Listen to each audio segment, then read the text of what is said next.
Hey man, we about to get ready. All right, man. What's up, y'all? We are live here on Alpha Male Mondays, brother.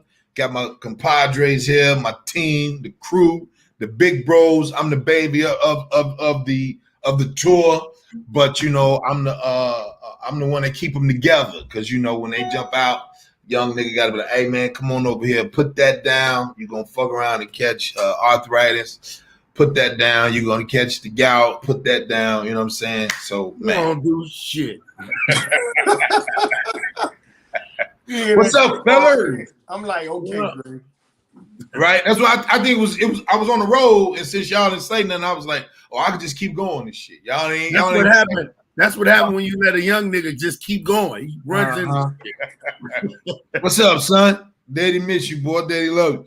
Sean Coffee, what's up with it? Freddie Chico, we about that. Tony Snow, Tasha, Larry, Shaquana, Ballhead, we all in this joint, man. Y'all already see the family up there. Man, we in here, man. We blessed, we living. Yeah. It's a lot going on, man. A lot going on. It's a lot going on. It's kind of I don't say it's sad, it's just a surreal moment. Dion lost his mama and the funeral. Yeah. And then today we lose AJ Johnson. You know what I'm saying? Ezel. One thing I'll say, I seen him, and I think a lot of people. Vernon, what's up with it, brother? One thing I'll see, I don't know, I'll ask y'all, how y'all feel about it, but one thing I noticed about the dead, when you dead, motherfuckers, you actually start getting what you're supposed to get when you was here on Earth, which is notoriety. I was like, these people, I'm looking at, like comedy sites. I'm like, when that nigga was probably trying to do y'all show, y'all weren't trying to put him on your platform. I don't know how you feel about that, Larry. Am I going too hard, or what you think? Like, that's just too much thinking out. It's a lot of truth to that. Even with my man, the actor that just passed, Michael K. Williams. Michael K. Williams. Yeah. Great actor, great body of work. Even though he was still young in his career, now everybody wants to. But I mean, I don't fault people for it, because it's better that you do it when people are alive. But we know that's just not human nature. Kerry, what you think, Ballhead? Man, shit, man. They don't notice. They don't notice you enough until you gone. Right. That's why I left. I'm making so many videos to be released after I pass. I won't. Let me tell you something. At my funeral, I'm gonna have a speaker on the back of my and anybody that come up to my casket. My cousin gonna he know how to imitate me. Ring about, get your bitch ass away from me. I ain't fucking. And I'm gonna have security there to put my baby mamas out. You bitches will never look over me. Fucking bitches. Hey man, you know what though? Yeah, man, sad. It's just crazy, man. I think I just think even looking at what's going on, right? Just us getting older. Been telling jokes for 20 years. Sidekick. Hey. What's up, sidekick? What up, hey, what's up, family? What's up, Ballhead? What up, man? So sidekick, since you've seen it plenty of times, I just asked the fellas about, we had a very surreal weekend. It was surreal to me, the passing of the funeral or the homegoing of Deion Cole's mom. And then today, AJ Johnson. And then this is what I said to the fellas. I said, it just seemed like you're more popular when you dead. It's like the people that was now they talking about AJ Johnson, they showing pictures of him at their shows and shit. And I just feel like it's tacky. How do you feel about that? Am I going too far? You think I'm wrong for having that? Or you just, how do you feel about that? It's true because it's Biggie told you. You're nobody till you somebody till you die to a point. It's almost no. He said you're nobody till somebody kills you. Yeah. There you go. Sorry, excuse me. Yeah, he said. So, I mean, I saw him like 2 months ago. Okay. And at a Big Boy show. Yeah. And he was there, and for him to be to a point a legend. You gotta give him that because he's been in comedy for a long time, and he did the steps, he did the stage, he got the movies and everything. It was like the most total disrespect there, but some of these people are on there right now, really, like, oh my God. And what way, Sidekick, would you say? Like, it was kind of like, oh yeah, you know what I mean? Just like, all right, like, but where Too Short was there, and they about the same amount of time, but Too Short walk up, and it's like, you want drinks, you want this, you need that, you want, because he's still relevant. But Ed was kind of like, oh, okay, you move to the side, relevant. It was like a kind of. That's why a lot of people try to stay relevant, man, because they know it's like when they figure some shit die down, Christy, they don't have it no more. Like right. The most disrespectful thing that I think in Hollywood now is putting a nigga on Dancing with the Stars. But the fact that the nigga got to do that because he still got some bills. Right. I remember that nigga Dave Chappelle said, he said, motherfucker, Dance with the Stars called him. He's like, nah, I ain't that fucked up yet. Or even like those some of those reality shows. Yeah, definitely. Yeah, but the reality shows, the crazy shit about reality shows, they show you people that you don't know wasn't even shit, and they show you they still ain't shit. But I got a quick story to tell about AJ. It was funny than a motherfucker. Okay. In Chicago, Mark Wembley had a show, big ass show. He there, AJ the headliner. So it was my job, me hosting. Anybody run ever my job. It was this like you see the host. I would take the host around and show him around. Right. Make sure a nigga straight, because most niggas when they come, they want to go to the hood because a lot of them hood niggas, or they just fascinated with the hood, and who better to do it but me? So I got a motherfucker going to the wood, and we all this, that, and we went and got some old trees and shit. He's smoking his life away. The nigga tell me, drop me off at the casino. No, he said he wanted to go to the casino. I was like, nigga, I don't be gambling, nigga. I'm gonna go in there and eat in the buffet and be so much sleep. I ain't finna. He was like, well, man, just take me up there. So I took him up there, and however it was, he was like, I'm gonna get a cab, and I'm gonna get my flight from the air from there. I'm like, nigga, that shit gonna be $1 million. And you going to we gonna O'Hare. He was like, man, don't trip.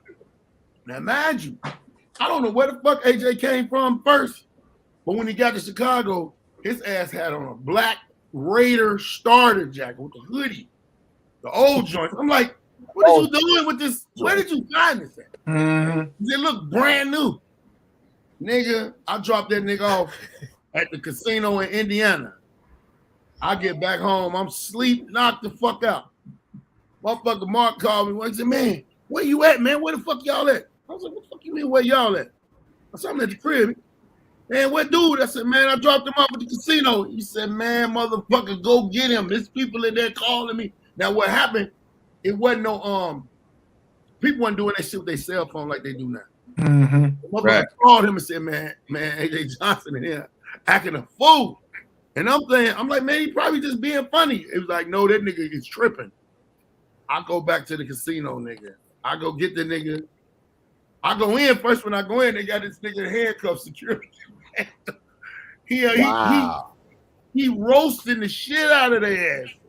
Why they bringing him out? I said, hey man, I just happen to know when it's good. He was like, man, this motherfucker with you? I said, yeah, man, he with me, man. He said, AJ go look at me, go. He knew I dropped him off. He knew I was gone. AJ go look at me and say, man, I've been looking for you all motherfucking day, man. What the fuck you doing? I said, hey man, please let me get him. I'm gonna get him to the airport, get him up out of here. I got that nigga to the airport. Man, nigga talked the whole time in the car. I said, now if you don't get on this motherfucking plane, we're O'Hare. It's for you. 6 in the morning. Nigga. That's what we flew to Sidekick. And that's like the okay. Flew there. Like, nigga, if you act up in O'Hare, you going to jail, nigga, and I'm not coming. Easy. He left. He got on. I didn't see that nigga for like 4 more years. When I seen him in L.A. That's that time I was at J. Anthony Brown room. Yeah. That nigga seen me. Said, man, you saved my ass, man. He said, man, if you wasn't, he said, man, you know how much shit I had on me when I was coming up at that casino, and you seen them security guards. I said, well, I'm glad you all right, motherfucker. He said, you was a mean ass nigga though, man. You mean. I think the first time I performed with him or opened up for him was Huntington Beach, and that was right at the beginning of COVID. You know what I'm saying? Right at the beginning of COVID, after we did the tour. Right. Out here. And my man, what's the boy name? Al Green. He hosted it. It was his room. And that motherfucker, he came through with about 3 people. And he just had that look in his eye like either shit was different in life. You know what I mean? Right. Yeah. Right. And, exactly. I took it real. I looked him in his face. He walked past me, and I was about to introduce myself, but he kind of gave me I don't know you. And that was the first time I didn't destroy a headliner. That was the first time. I just kind of, I'm going to go on and scare the crowd real quick and get up out of it. So I just did like a quick 10-minute. Al Green said, go ahead and do what you want to do. That motherfucker, he came over. He's like, yo, man, I heard about you. Kyle and them talk about, they told me about you and all that. And I just kind of stayed away from it. I didn't be like, oh, yeah, what's up, OG? I just kind of like, yeah, all right, OG, nice to meet you. And I got up out of there. And then when I saw him again, I saw him at the townhouse for Spike's birthday kick. And then he came through and he was like, you going up? Then that's when I acknowledged, like, what's up, OG? He's like, you going up? And I was like, yeah, if it's enough room. But I know Cal or Spike see me, they be like, Grady, you going up next, that type of shit. So I seen his face, like it wasn't him. Real shit. Me and you know what I'm saying? We know, but yeah, it wasn't him. And I think since Q didn't come grab him for the other series, the other Fridays, it crushed him. Yeah, but you gotta remember, he did the Masterpiece stuff after that. He did who? Masterpiece stuff. Sidekick, good and goddamn well. I got to hook up too. Ain't nothing like a motherfucking monopoly. Wait. 1 or 2. No. 1 or 2. Not like. Wait, they're not like Ice Cube. I get that. Mm-hmm. But there was some hood shit that he could have. Okay, let's put on the line. I mean, he kept working, and he did. He could have been what Cat Williams is right now. Chrissy, you was there. That was Cat runs on the hood, the streets. Like that's his base, and he know it, and he owns it, and he holds it down. AJ could have been there. That could have been AJ before Cat did it. But AJ didn't have the opportunities that Cat got at the time. I'm gonna tell you why. The internet with Cat, right? You know what I'm saying? Right. AJ just had, hey man, go look at this movie. And he had the boot. Now the bootleg kicked shit up too for people. Because a lot of niggas didn't see it and it was came in your home. But I'm wondering what the fuck made, what do you think? And I ain't trying to take over the question. I'll tell you. What do you think made AJ as not outside of those other things? I'll tell you. I know. So the other one, you talking about the other one? We know about the other one. Yeah. But him being very vocal about not helping the other niggas. God don't like ugly, right? God don't like ugly. So he wasn't helping the comic. So you know how if I was to say sidekick, let me open up for you on a DJ, and then sidekick is the man, and then my homies, Tommy Chun, all OG niggas that bona fide comics, but he like you ain't finna get next to sidekick. So that word starts spreading. That word starts spreading in the business. Remember, I just do the homework on everybody. Larry, bald heads. I do the homework on everybody, right? Because I got to know how you are. So when you're around me, I know how to fix it. I know how to fix it and be like, okay, he's this way. Let me change my energy and go this way. So when you see a dude like that, and he was so open about, like, nigga, I'm getting it before you. When I moved here, it was one nigga that did me like that. Rodney Perry. We joke about it now, and we just doing the show at the motherfucking what was the joint? Oh, and shit. The union, common union. Common union. So Alex Thomas said, yo, man, put Grady on, man. He just moved here, and he remembered me from Who's Got Jokes, the first episode, you know what I mean, the first season. And he was just like, nigga, I'm just gonna tell you, nigga, you ain't gonna get it before I get it. And I'm like, oh, you sure you can hang with me, OG?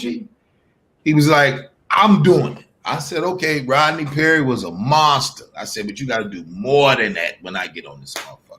Because my aura, right? And then we just built a bond, but saying them old niggas right there. And I said, this is why they skip over a Larry, a Grady, a bald head and go to the young niggas. That's why the young niggas don't know how to pay homage to a Larry, a bald head, a Grady, because OGs never fed bald head, Larry Lancaster, Grady. So then when we get what we doing, then Larry, I seen Larry trying to help Cleon and the other little boy, the other dude, Freddie, or I think that's his name. Him, I seen you helping Seaton. I seen you do that shit. Man, your ass is crazy. No, I'm serious. It's different. I know exactly what you're saying. You said, but when the way you say, and then boy. Well, I'm just saying. Yeah, you're so disrespectful. But you know what it is? But it's paying homage. You know what I'm saying? Yeah, you see, I understand. I ran into a situation when it comes to comedy.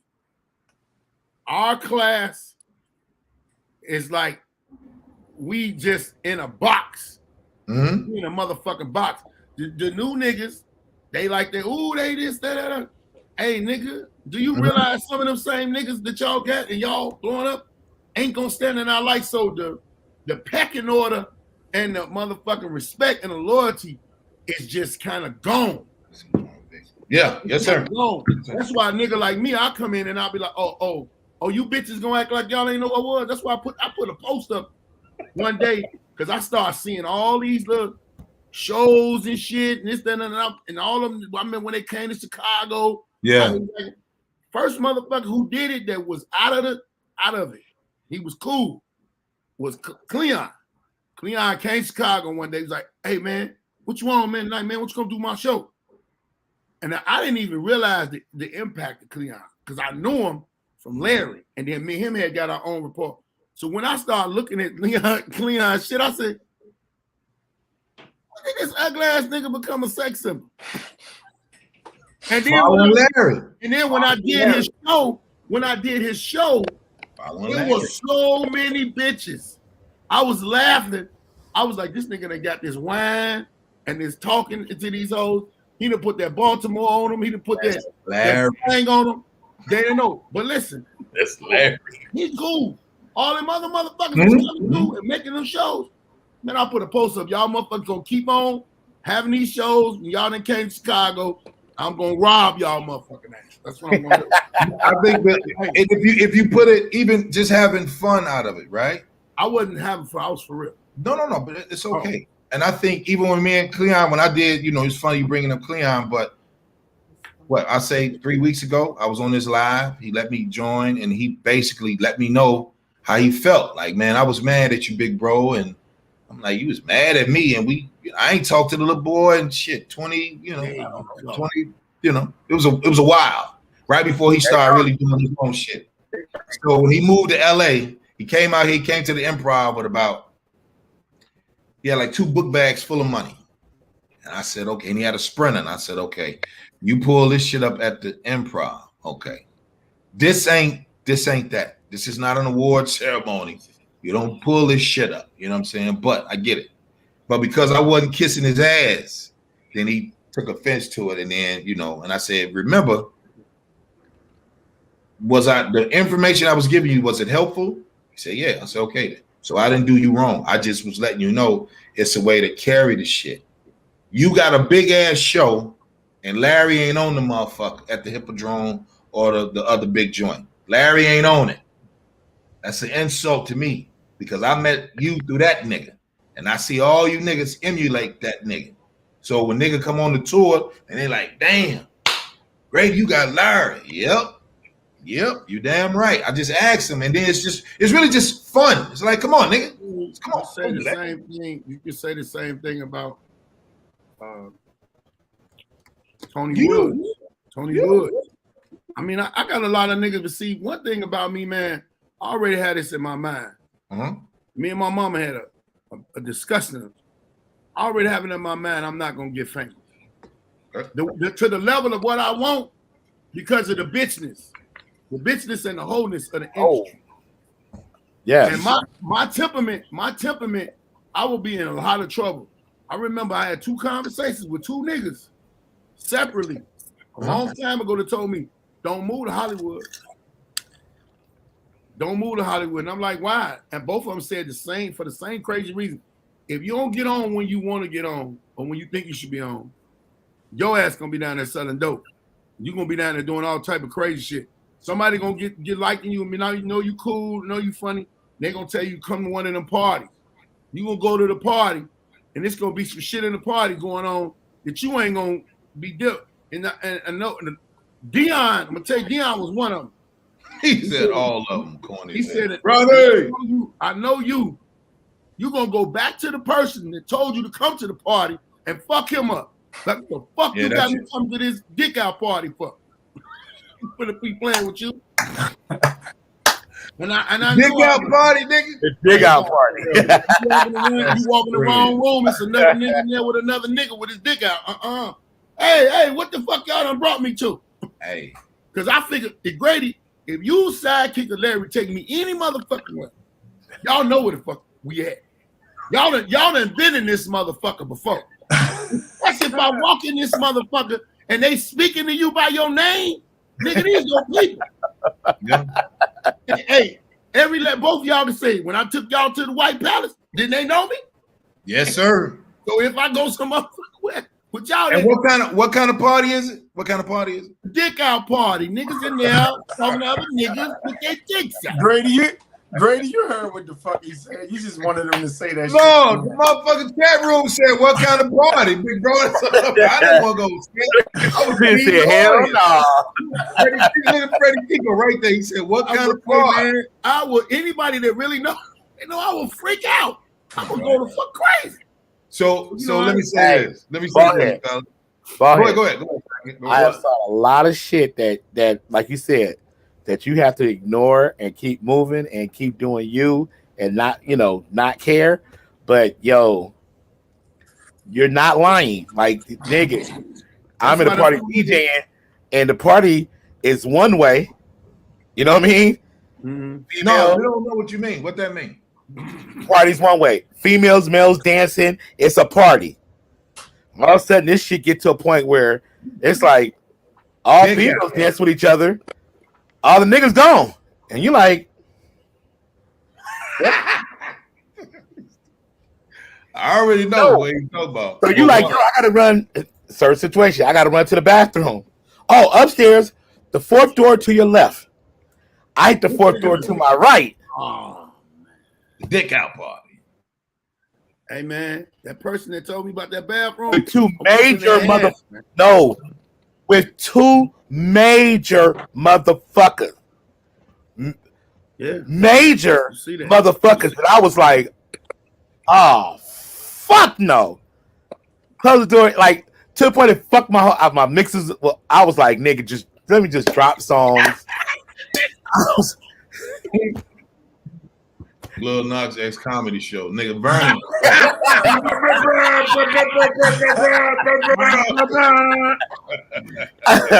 Yo, you have to just be like, nigga, I'm here to do a job.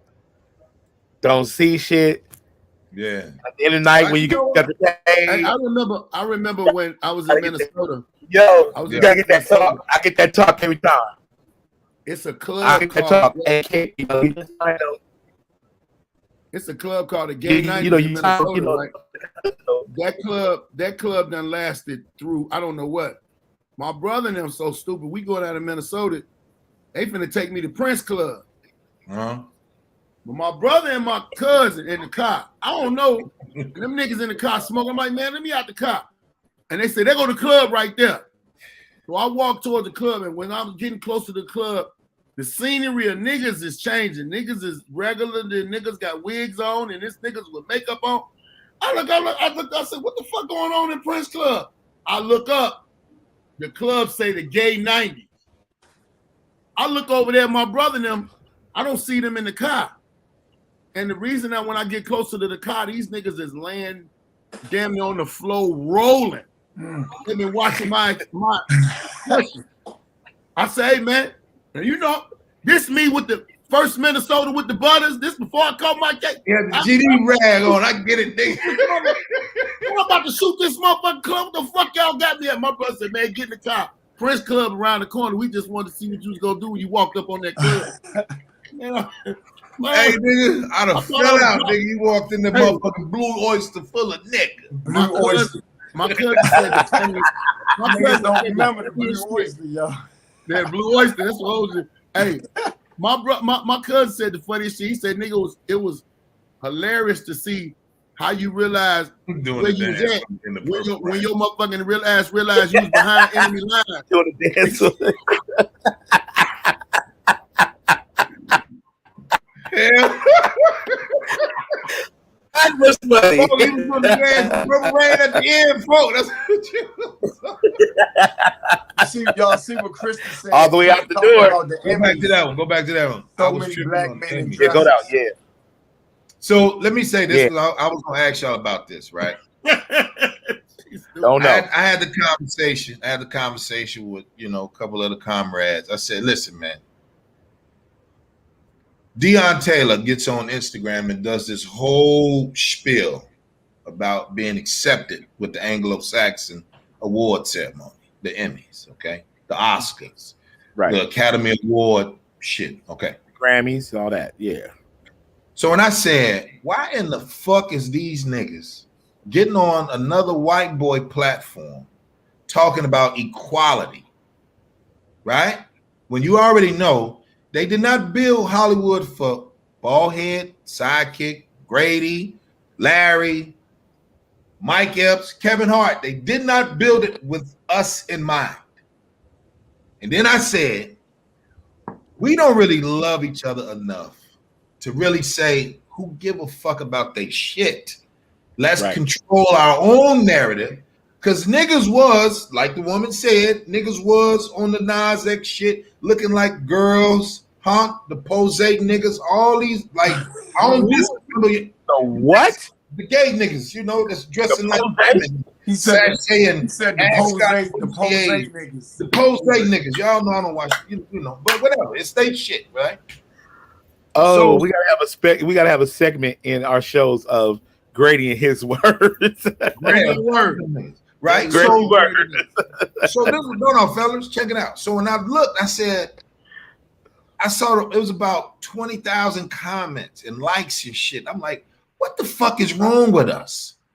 What is the matter? What is it that you really want? Do you really want to say, even though America is built off of treachery and thievery, then you want to bring your ass over here to Sodom and Gomorrah, where us four work in, Sodom and Gomorrah. Now, me and Sidekick, we live in Sodom and Gomorrah over here, huh? So now, these niggas want to get on the motherfucking platform and say, what about us? Why we can't, huh?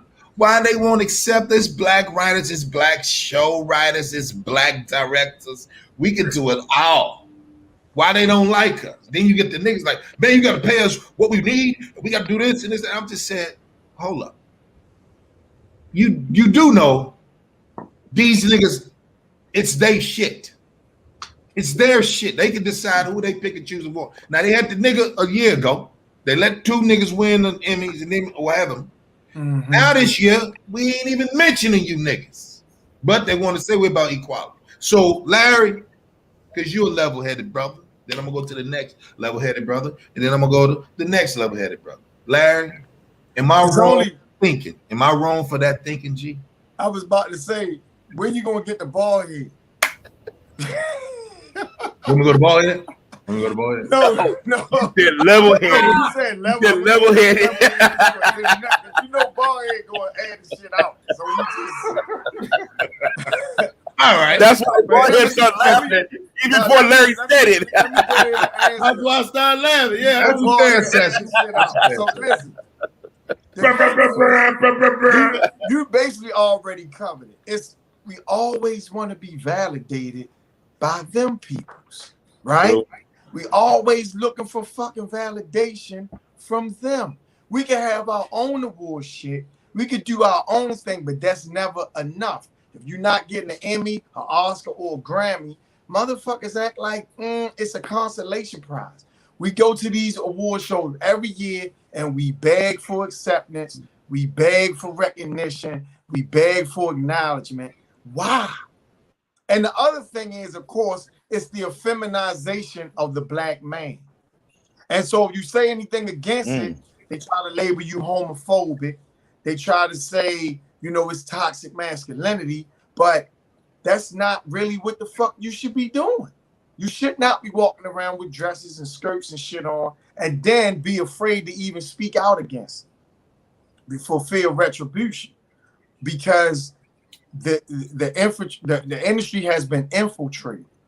And so they've done a great job of infiltrating each major mainstream platform from the inside out. And then when they were able to make changes from the inside out and push their agenda, right?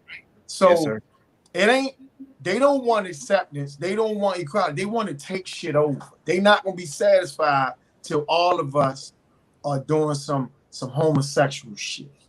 It's like, because it's almost like you the fucking wrong for being a heterosexual. Right. And to me, it's nothing more than another form of white supremacy. It's a well-disguised form of white supremacy, because a lot of the agendas they're pushing don't really include us. And here's another problem I always talk about.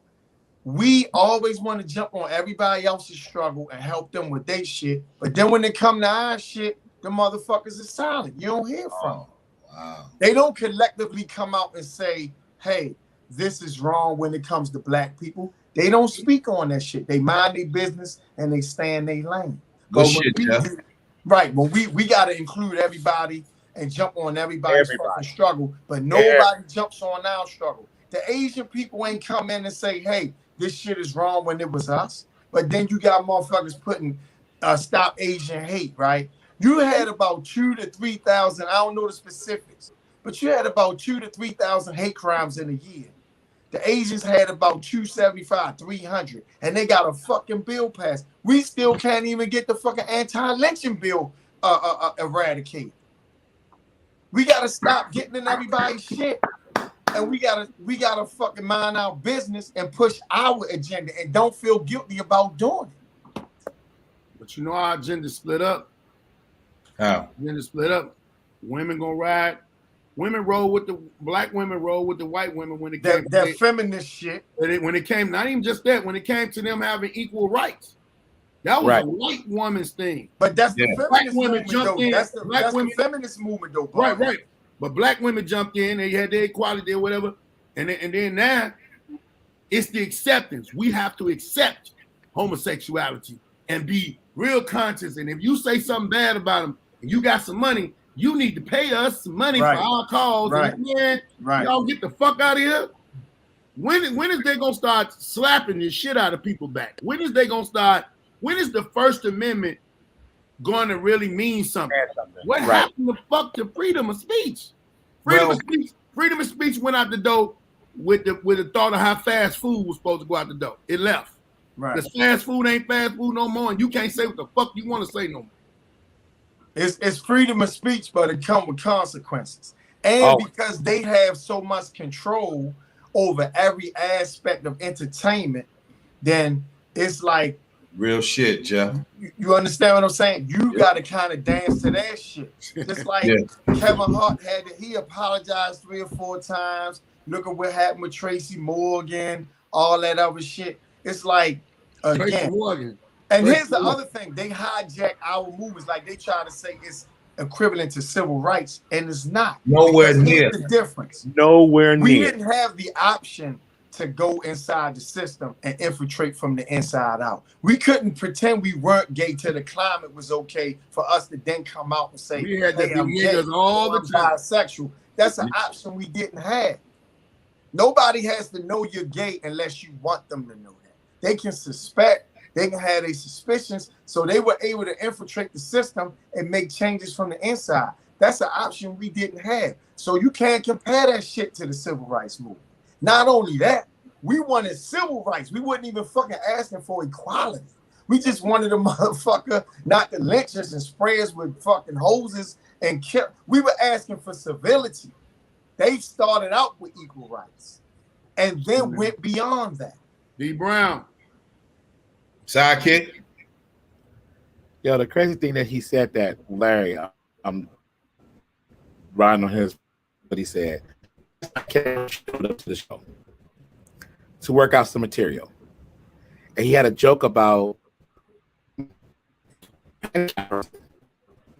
before he gave the joke, he had to say, "Excuse me, it's just a joke. I'm sorry. No heart. I hope I didn't hurt nobody's feelings." The what? And he did it like 4 or 5 times, and he said, "This shit is fucking ridiculous that I can't even, do my job successfully without having to apologize, because tomorrow my shit could be totally over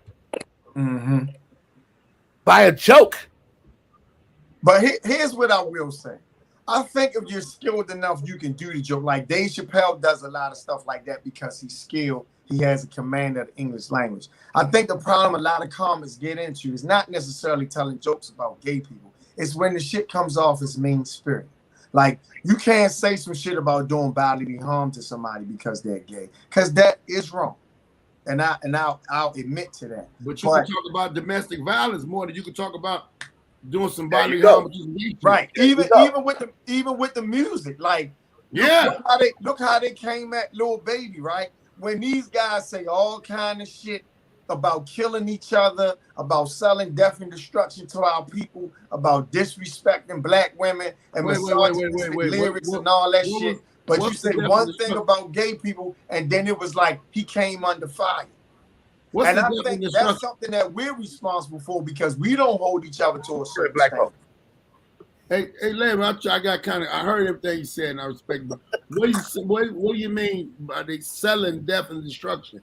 What death and destruction did they sell? Drugs. Nigga, didn't nobody sell drugs. They came and got it. Ball head. I'm sorry. You know what? I'm sorry. No, that's semantics, though. I get you. It ain't like a motherfucker really got a sale. That fool said they came and got it. But I think they knocked on my door. You know what I'm talking about. I know what you're talking about. That are detrimental to each other. Then they'll allow you to say, yeah, I kill another nigga that look like me, or I disrespect black women, or I do this and do that. But the minute you say something towards any other race of people, then they come down on you. Then it's a problem. Anytime you say something about, the LGBTQ community, then they come down on you because they don't mind us being counterproductive and self-destructive to us. You can't point that shit at them. And that's something that we got to come to grips with as a people because we need to hold each other accountable the same way. So let's say this, right? We on the Alpha Male Comedy Tour, right? It's Alpha Male Monday. I'm quite sure some sweet niggas will come in and be like, let me see what they talking about. Alpha male, right? The little shit. Pause. Time out. You can't just walk over that. Is that what he be saying to me? Yeah. You can't walk over that. Yeah, sweet niggas slide through. I'm from an era where you say sassy, sweet. No, you got to use the other word. What you used to call them? Playful. You got to say playful. You got to say Grady shit, right? So when I call them playful, I say Grady, I say splendor. There, right? See, Can't say sweet. Can't say sweet. You gotta come on. We gotta. I say cocktails. Sativia. They like cocktails.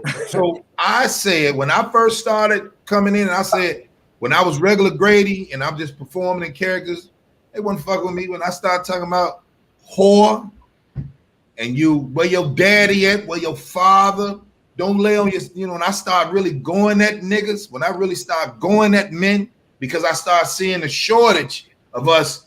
I love Archie Bunker, even though he was a racist nigga, but who gave a fuck? If you funny, you funny. That's why I never apologize. Y'all know my show. If I offend you, so what? You ain't gonna do shit. You ain't gonna do shit over here, right? So it's just, I don't care about your feelings. Whoever gonna fuck with Grady gonna fuck with. Whoever not, they not.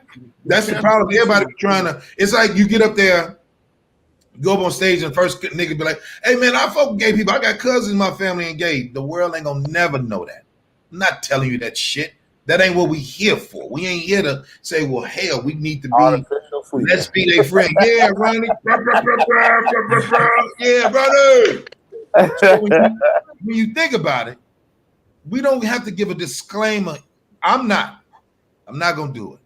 I'm not gonna do it. The people that come to my show, is they fans of Grady. 90% of them is gonna be fans of Grady, and the other 5% or the other 10%, if they there, whatever. But fuck them, man. I just feel like even when I used to go to church when I was a little boy, and we get up in there, you didn't see none of the gay boys in there. Now you go there and you see them, you're like, where all these Jesus niggas coming from, huh? But the church is for the sick and the healing. I never said gay people are sick and all that. It's just what they do. The little boy like other little boys. That's all. But don't make boys like your sister. The truth is crazy. Yeah, I want you to be like, listen, I don't want Dexter. What Tanya at? Tanya, your sister with them big ass titties? I want Tanya. I'm gonna go to your sister. Where your cousin? I'm gonna get her. I don't want them. You can have Craig and Dexter and Willie now. I ain't never heard a gay nigga named Willie. You know what I'm saying? But Dexter, you might be like, you heard him? Okay, cool. Little Willie. Little Willie, right? Little Willie. They don't say little, they say little. Little. And right? there was a designer named William. His name was Will Smith, and he had a clothing line called Willie Wear. It got kind of popular, but Willie Wear. Yeah, I remember that. Yeah, he was a designer, and his sister actually was on the later years of 227. Her name was Tukey Smith. Oh yeah. Okay, and you my ass. That's why I love you, nigga. You be coming out there with some encyclopedias. Romantically linked to Robert De Niro. She was either his girlfriend or his wife for a long time. You know, De Niro like black women. He like black women. So what I was saying was, fellas, like Ballhead said, the truth hurt. When I did Chocolate Sundays, now I had a whole bunch of jokes that I've done. But then Chocolate Sundays, they said, we're going to put this one up here. When I'm saying, tell the white boys, stop killing y'all broads. Stop killing y'all bitches. Mm-hmm. Right? Stop killing your bitches. So I think in the joke is funny. The act out, all of the premise is dope, but it's because I'm saying, stop killing y'all bitches. Right? And that's the where we live in now is I want it to be sensitive to my ears. I don't want you to be yourself. I want you to make me understand why you have to say bitches. Like, first of all, I'm a comic. Second of all, I'm not here to impress you. Bitch. You don't have to lie. Bitch, be quiet. You know what I'm saying? Now go tweet and promote me. That's what you're going to do anyway. Don't support this nigga. They be like, well, who is your Ray Grady? Let's go find him out. So I just think we just, Grady, you don't watch the soap operas, do you? I used to love General Hospital when I was a little boy. When you a little boy? I didn't know you was one of them too. But listen. I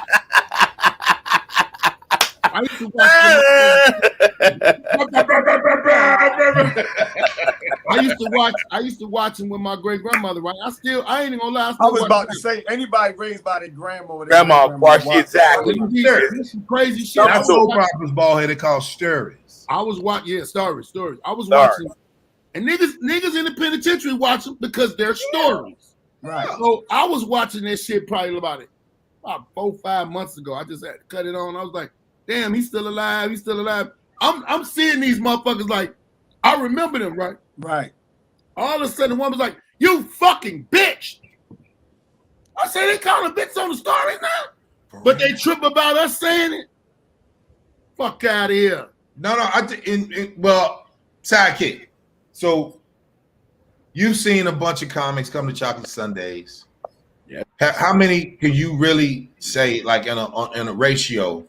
How many comics really give the disclaimer about some gay shit or some, they call it woman bashing shit, material? How many comics really up there and actually ask for forgiveness before they do the bit?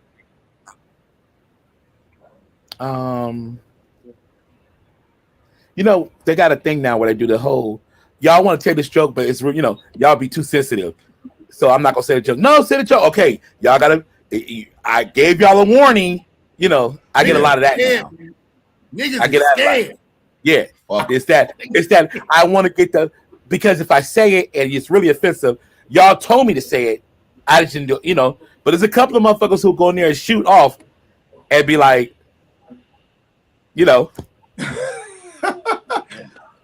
that's it. I'm gonna take the heat up that shit.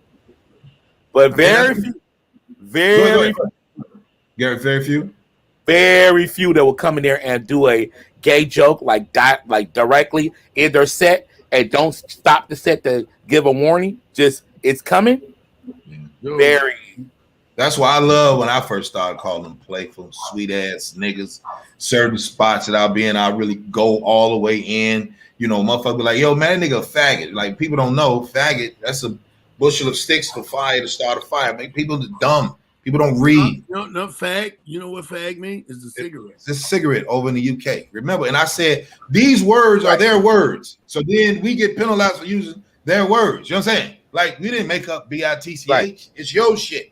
We spoke Yoruba, and you know what I'm saying? We spoke Swahili. So don't get up here and get mad because my shit just sound better because you want my voice and you want Larry's smooth, you want the harshness of a bald head. You know what I'm saying? So I don't like that shit. That's why I try not to appease you.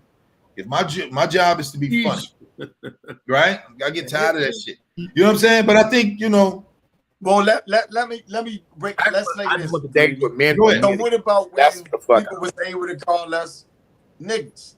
Why? I ain't never heard a white comic said never. No, I'm not talking about a white comic. I'm just saying when people see, the thing is, the narrative had to change, and so it was a couple of things that how the agenda got pushed. First, the wording and the way we referred to people had to change. Gay people in particular. So certain words were you couldn't say faggot. Couldn't say certain words. You can barely even say homosexual now, right? I see. But then what gay looked like had to change. That's why it was so important that remember the gay football player. Yeah. Right. Because what's more masculine than a black male athlete? So it's like, okay, we not little sissies. We not, we're big black professional athletes, muscular athletes. We barbaric. So those, and I remember when they start doing commercials where they had a whole campaign where it was like, hey, it's not cool to say something's gay. Remember, you could be like, yo, that's gay as shit. That's gay. I remember when they start doing that campaign. So it was a couple of attacks on all fronts where they used the media to kind of change the narrative. If you look at every major show, right? Real shit, Eddie. Every major show has at least a gay character or a gay plot. Every major show. And so that's another way how they've been able to use the media to push their agenda. Channel 247, 5, 7, they don't care what. BT, MTV, all of them. Like, I think it don't matter. It's all on. Can you do a show? I think when we do the tour, let's do it. Let's make a bet. We got to put $5 in the swear jar if we say nigga on the show. Because I know it's easy to do. All right, say I'll put 50 in right away. You want us to drop my 50 before we get started. No, let's see if we can just say we can't say nigga in our bit. We might as well take every offensive cuss word out there. Right. We might as well not say bitches. We might as well not say dick sucking. We might as well. There's a lot of things we might as well not say. Damn. And I know me and you, all of us was on the First Amendment tour. So I think here's the thing though, when when I perform, I really try not to, particularly black women, refer to them as bitches. I really don't like doing that. Well, Larry. I don't. Larry. Well, I do. Larry. Yes. I can You really don't curse though. I will say that. Curse.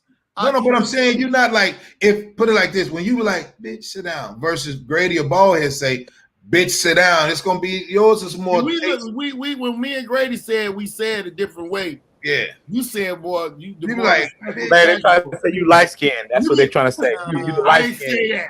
That's not what we said. And I'm like, say you like the I'll give you an example. You be like, come on, bitch. That's how Larry said. We'll say, bitch. I'm gonna tell you something. I remember one time I did it right, and I didn't even know that I did it. Okay. And once it was brought to my attention, I apologize because I just don't want to represent. I don't want to disrespect black women in that manner. So let's say that he say in which they matter. So let's say this, right? I do. I'm gonna say this. Can we know what you do? No. Do you think clean comedy? I don't think clean is not. I don't think it's funny because the world is dirty. Right. So I don't believe in nothing clean. Everybody's dirty. Everybody in the chat room is liars, just like Grady's a liar. We all curse on stage and would prefer to do so. And people prefer to hear you cursing. You for real? Yeah, they just yeah. Well, fuck them then. They just don't want you to. Now I'm gonna tell you two words. One word I'm trying to bring down. One word I'm trying to bring down a lot. Yeah. And it's a word that meant a lot. When my uncles and a couple of my old heads scholar me on it was the word motherfucker. Mm-hmm. Now, motherfucker, Bernie Mac made it. No, listen to me. It's Bernie slavery. Bernie Mac made it acceptable, seriously. Mm-hmm. Right. But when Malcolm was like, when they was doing the bucking thing and doing all of that, they would put you in a room, or the bag over your head and the bag over a woman's head. Yes. And you don't know who you screwing your sister, you screwing your daughter, your aunt, your mother. And that's what motherfucker came. Now, my brother that just did like 15 of them, he really broke it down to me. My cousin Tony was telling me before, but I'm gonna tell you some funny shit. I looked at Tony like, man, your yellow ass don't know what the fuck you talking about. Cause and I had to realize later on that was a fucked up stigma for me to think. I'm hearing this shit from a light-skinned motherfucker, which I always called a white dude. Mm-hmm. Yeah, my brother just came on. My brother always had a lot of sense. He was like, you know where that word motherfucker come from? And he was like, I ain't offended in it because it's out here. And through time, words change like a motherfucker. I'm really trying to cut motherfucker down. Where I come from means beautiful. It's out here. When I'm talking about a bitch in a story, I'm talking about a bitch in a story. I ain't talking about a woman. I figure it's a difference. And a lot of women say it's a difference between Larry cursing equals Terrence Howard cursing. Nigga, that's hilarious. Come on, man. What you gonna do that, man? Come on, man. Man. But you know what? Let's say this. Let me say this. Even the light skin shit that we do, right, comes from slavery too. I'm sick of that shit. Because it's another form of colorism. Right. So it's another way that we use to separate ourselves. Like if you dark skin, you harder, or you more masculine. If you light skin, and so but it works both ways. Yeah, nigga, it is a V-neck. Go ahead, Larry. That nigga actually Vernon trying to talk about my V-neck, nigga. Yeah. Red motherfucker. Forget you, Vernon. That's a light skin t-shirt. You see this black? I got him in black too. I got him in black. But my brother Antoine is not here. You see it? You see it? No, but Larry, so even when the niggas that's what's crazy, right? So when I looked at the tour, me and you, the fair skinned nigga, bald head, dark, Tyler was dark, the four horsemen. I looked at the tour. I said, okay, it's two and then it's two, right?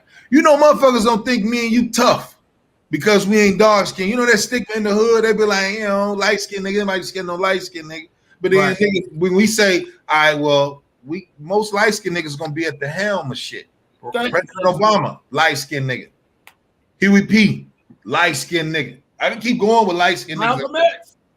Light skin nigga. You keep going. It ain't never been Larry Hoover, light skin nigga. We can keep going, man. We can keep going with this shit. So cut it out, man. Everybody, all the fellas in the chat room, cut this shit with the light skin niggas. It's softer than the dark skin niggas. Cut it out, man. Shit, man. It's unfair. We don't bother you niggas.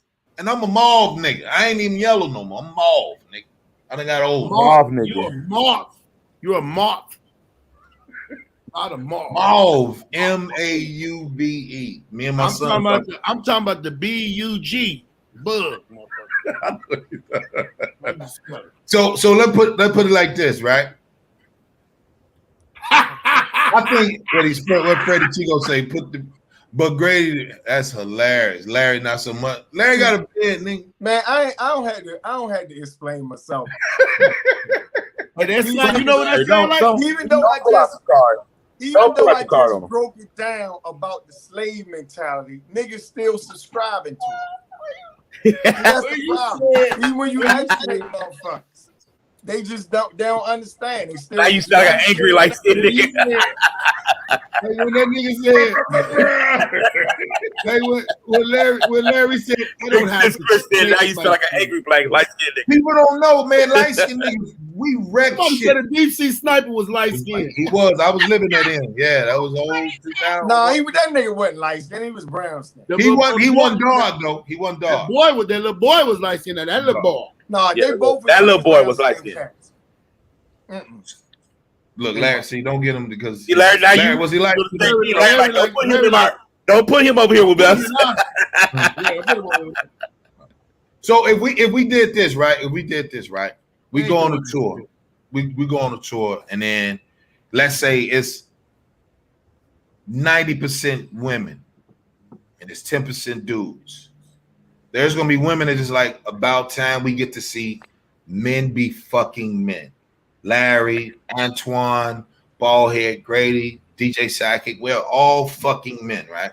In one city. Then we go to another city where the room gonna be split in half. There's gonna be the feminist moving women. Because I want to ask you about that, Larry. You brought up the feminist movement. You know, I tell black women this: child support was not meant for you. The feminist movement was not meant for you. Anything that's going about what the white woman can't get from her man, it does not benefit you. It was not meant for you. It hurt us. And here's why. Sorry. It's a trap. What they've done is convince black women to jump on their agenda and help them secure shit when it's all going still to the White House. Because the same way women talk all that shit about the feminist movement, they still live with white men. Dang. Look, Larry. They go home and take those resources back to white men. All right. And most black men haven't really been in. We don't have that kind of power to fucking hold our women down. Our women are basically, they go to college at a faster rate. They buy houses at a faster rate. Really, the black women is kind of running shit. So how the fuck are we holding the black woman down where they need a feminist movement? It's really nothing but a trap to gain another powerful ally to help them with their shit. And once they do that, you think the white women gonna help your black ass secure? Never. No. Hell no. This is what I said. This what I said to my cousin. Like you said, the white brother, father, husband, and go do what they gonna do. Put it like this. This is what I said to my cousin over the weekend. I said, you know what's so ironic? When sisters be like, or dudes be like, the woman got to bring something. The woman got to bring something to the table. What does that mean to you, Ray Ray? I said, well, I think it's just, you know, it's outside of money. It's really, I want you to be nice and be respectful, things like that, right? But some niggas be like, you got to bring something to the table. And I'm thinking she's saying, well, I'm thinking it's about money. And I said, when you get the sisters be like, well, I don't need a man for shit. I could do bad by myself. And I said, okay, that's when we equate to me, I looked at it like she got to bring something to the table. That's another equation of I could do bad by myself, right? So then I said, how about this? How in the fuck women out here say the man, if he ain't doing this, he ain't doing this, he ain't doing that, right? But then you turn around and it's one nigga that got your ass for 14 to 16 hours a day, your boss. But the nigga you fucking and sleeping and feeding and kissing all in the mouth, and he's getting the bathtub ready for your Epsom salt treatment, huh? You give him your middle finger and your ass to kiss. But that white boy say, here go 100,000, here's a little company car, huh? But you gonna punch this goddamn clock, and bitch, I run you from 6 in the morning till you get the fuck off work. And then you get home, I'm gonna make sure you finish those reports. You understand? Huh? So my cousin, she's sitting there like, I never thought about that. I said, most of y'all really don't think when you. Well, here's it. First of all, I want to say, was that Eddie called me Talking Max? That shit. Yes. Eddie, you piece of shit. Eddie's a piece of shit tonight. Put your glasses on. This is what's wrong with us now. We're not operating in a natural state. First of all, it's the man's job to be the provider and the protector and the head of the family. We're not operating like that. So when you hear a woman say, what's a man bringing to the table? Or a man saying, what's a woman bringing to the table? First of all, you're supposed to take care of that shit. You're not supposed to ask a woman what the fuck she bringing. A woman brings balance. That's what she's supposed to bring. I brought the table, bitch. You understand what I'm saying? The other thing is, one in the kitchen, one in the other thing is with the workplace, right? Right. They understand this is another thing that happened since slavery. If you attack the man, the family unit will go. So if you undereducate him, fucking incarcerate him, underemploy him to the point where he has to basically do something illegal to make ends meet, then you leave the women to fend for themselves. And then that makes women say, well, if a motherfucker ain't providing this and providing that, I can do bad by myself. And what a lot of women do is they equate a man's manhood with his finances, not understanding that there's so much more than that.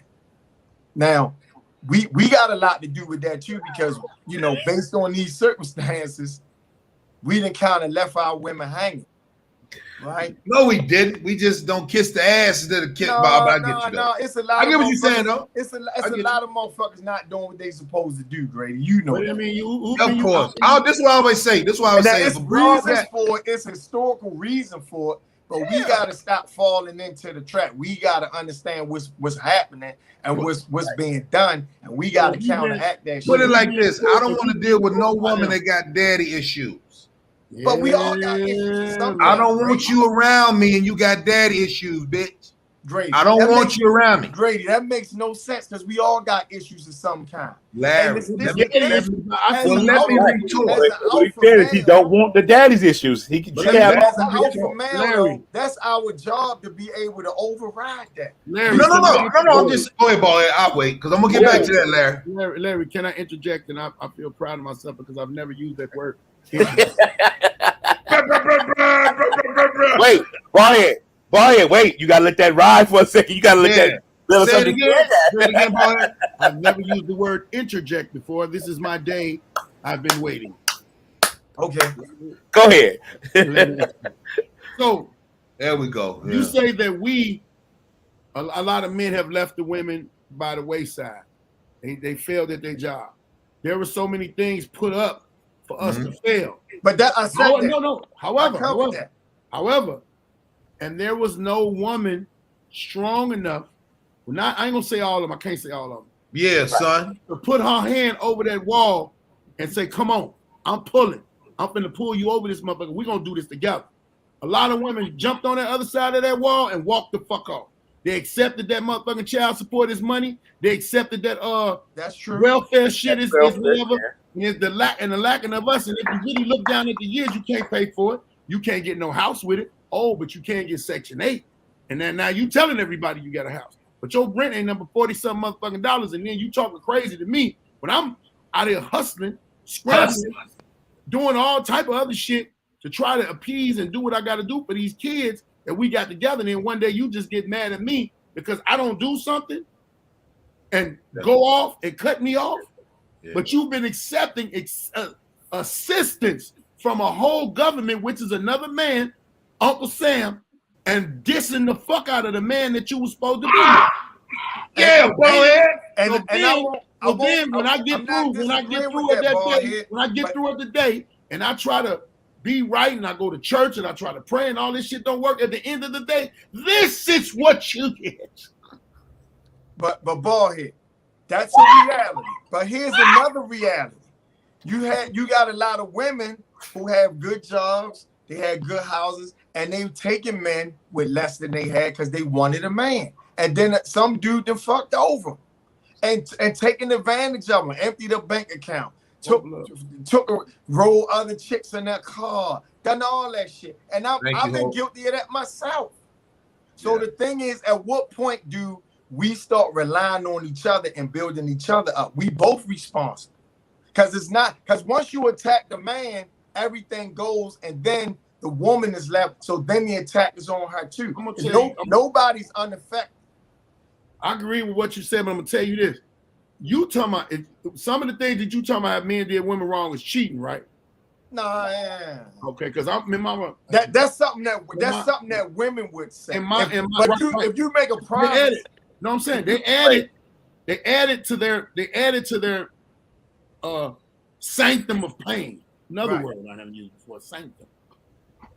So they add all of that shit together, but cheating and going around trying to, as you say, sow your wild oats till you get it.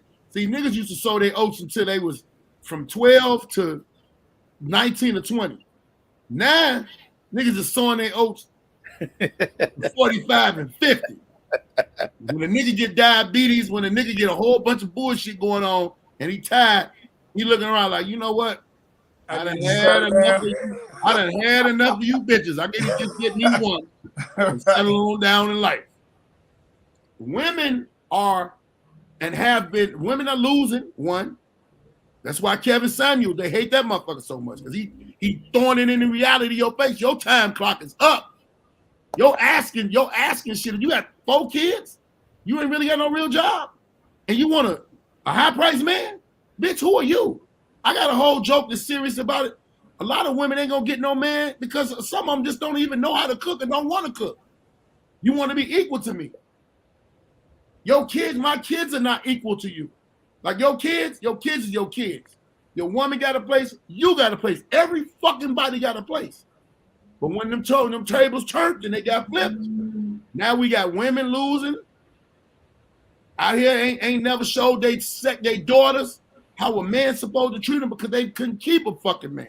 Now your daughter see a whole bunch of niggas and think, ooh, and her daddy wasn't there. That's what Grady talking about, the daddy issues. I done ran into a lot of women with daddy issues. Women with daddy issues want you to make up for their past fucked up situation. Bitch, I can't because I ain't your daddy. Right. I'm sorry. If you don't get no counseling and you don't get your shit together, your mentality is gonna stay fucked up. So you got women out here 50-something years old and older losing. And now they mad at men because they losing from not getting no men. But happily, Rowdy, y'all ain't getting no men because the way your attitude is. You don't want to be a partner. You want to be the dominant motherfucker. You want to be this, that, and the other. And a man's ability, unless he got a bitch in his blood and his DNA, that's how he gonna be. Motherfucker. But this is the thing. You wait for that great. This is why men are so important. I was waiting for that kid. Because the same way not having a man in the house affects the boys to grow up to be an example of what a man should become. That affects the women, the girls too, because she doesn't see an example of what she should want for herself. So it cuts both ways. And this is why we are so important.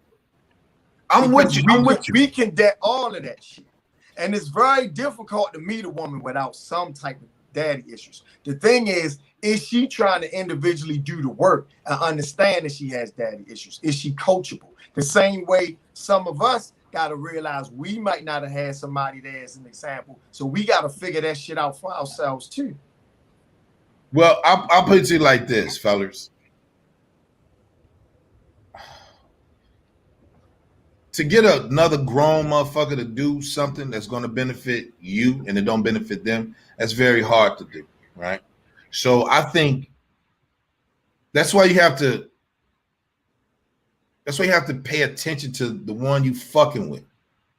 If you're gonna really fuck with this broad, you gotta really watch her. And then she gotta really watch you. You know what I'm saying? Because I think that's when we overlook a lot of small shit, and we all can attest to this. Most of the small shit is the big shit. Right? So we can understand, like, yeah, you're gonna have peaks and valleys and money and things like that. So your girl is a spender, and then the dude is a saver, and then vice versa. You know what I'm saying? And then Larry is the nigga that's gonna talk to the chick. Grady's a nigga, I'm not gonna talk to you. I'm just gonna leave, right? Because I don't have time. I don't have that much patience for you. If I feel like you are really not the one for really, resolving it, you don't have a resolution bone in your body, I don't need to discuss with you. I'm the fuck gone. I don't even need to discuss. I don't want to hear shit you got to say. Because you'll bring somebody that comes and say, well, my daddy, he ain't put his hands in my face, and my daddy treat me like a princess. I'm like, well, bitch, keep your feet up off the table in here. Get your toes out the couch. You can't do this. This ain't your mama house. This our crib. You know what I'm saying? Like, you're going to earn your keep around it. And I think it's not about, I don't think it's telling her what to do. It's just what you was used to. Now you're dealing with somebody that's totally different, and they go both ways. Okay, Grady, you have a daughter. Yes, sir. How do you train her and teach her and be an example as to what type of man she's going to want and what she'll accept and not accept? How do you deal with that? First of all, you deal with everybody. If this is the guy you want, you have to lead with respect of self. You have to lead with respect of self.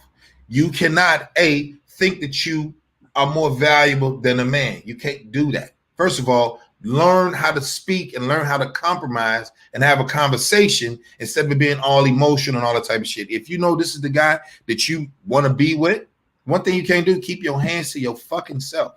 First of all, don't no real nigga want no woman who ain't clean. And she's not about cleaning her own crib. And she's not about, she's not really helping him. Right? And not if you're a woman that's going to be lazy and keeping your legs open and hoping he can give you babies and shit and you go take care of, bullshit. Don't run it up. You know what I'm saying? Don't run up the gate. Don't wear out your welcome. Because just because he ain't going to say nothing don't mean he ain't tired of your motherfucking ass. And for third, go get counsel from your mama. Watch the family. Break the structure. Go get the real shit. Like, mama, this is what I'm supposed to do. What do you think? Keep your family out of your business. I didn't say y'all got into it and you get to bringing it to me and your mama. We ain't doing none of that. I got a granddaughter. So my granddaughter, 4 years old, keep your legs closed if you're going to be sitting on the couch. Pull your legs together. Don't have your legs all propped over because you see your fiddle. You know what I'm talking about? Put that together. You know what I'm talking about?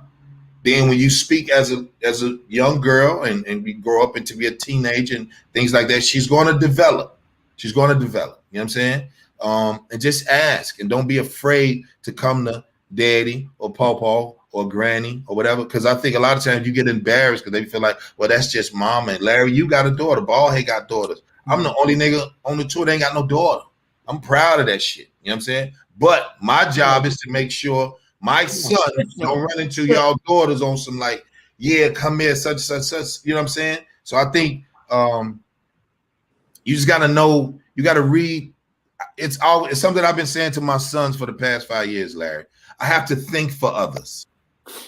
I have to think for you because I know you ain't got it. If I come around you and I'm really about help and I know you not the person to really think and really care about the next motherfucker, I'm going to think for you. I'm going to get it out of you, but I'm going to have to think for you. You know what I'm saying? So that's being a leader.